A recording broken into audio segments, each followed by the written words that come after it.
माहितीचा अधिकार कायदा 2005 हा सामान्य नागरिकाला प्रशासनासमोर ताकद देणारा कायदा आहे। आज आपण या कायद्यातील कलम 16 ते 20 सविस्तर माहिती जाणून घेणार आहोत, जे कलम माहिती आयोगाचे अधिकार, अपील प्रक्रिया आणि दंडात्मक कारवाई स्पष्ट करतात। सर्वप्रथम पाहूया कलम 16। कलम 16 काय आहे? कलम 16 मुख्य माहिती आयुक्त व माहिती आयुक्तांचा दर्जा माहितीचा अधिकार कायद्यातील कलम 16 नुसार मुख्य माहिती आयुक्त व माहिती आयुक्तांना कॅबिनेट सचिव किंवा मुख्य सचिवाच्या समकक्ष दर्जा दिला आहे। याचा उद्देश एकच आहे, माहिती आयोग स्वतंत्र, निष्पक्ष आणि दबावमुक्त राहावा। पुढील महत्त्वाचे कलम म्हणजे कलम 17। आता 17 कलम काय आहे ते आपण जाणून घेणार आहोत। कलम 17 आयुक्तांची नियुक्ती व कार्यकाळ या कालमानानुसार मुख्य माहिती आयुक्त माहिती आयुक्तांची नियुक्ती राष्ट्रपती किंवा राज्यपाल करतात। त्याचा कार्यकाळ 5 वर्ष किंवा वयाची 65 वर्ष जे आधी होईल ते।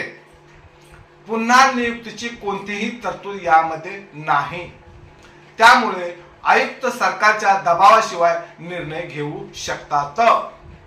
आता येतो नागरिकांसाठी अत्यंत महत्त्वाचा कलम 18।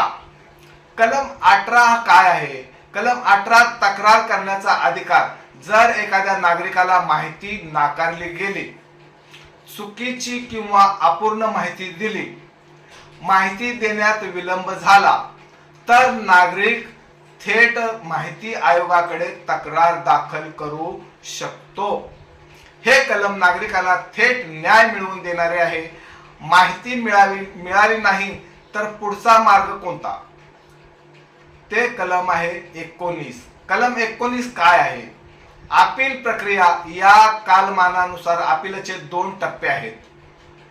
पहिली अपील संबंधित विभागातील अधिकाऱ्याकडे करायची असते। आता दुसरी अपील कोणाकडे करायची? केंद्रीय किंवा राज्य माहिती आयोगाकडे दुसरी अपील करू शकता।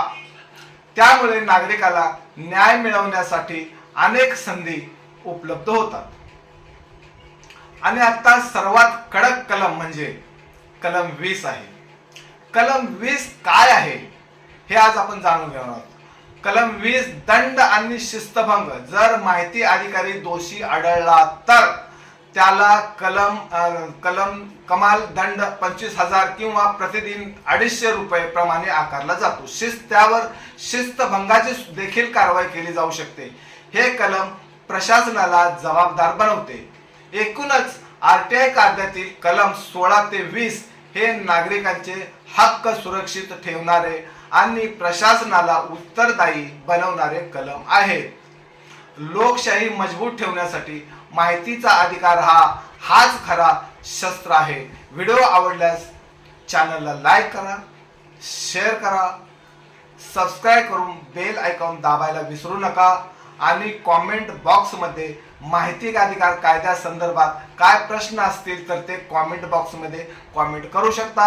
आणि पुढील एपिसोडमध्ये माहितीचा अधिकार अधिनियम 2005 मधील कलम 21 ते 25 हे काय आहे ते आपण पुढच्या एपिसोडमध्ये पाहणार आहोत। धन्यवाद। जय हिंद, जय संविधान। बातम्या पाहण्यासाठी आमच्या चॅनलला लाईक करा, शेअर करा, सबस्क्राईब करा, बेल आयकॉन प्रेस करा आणि सर्वप्रथम नोटिफिकेशन पहा तुमच्या मोबाईलवर।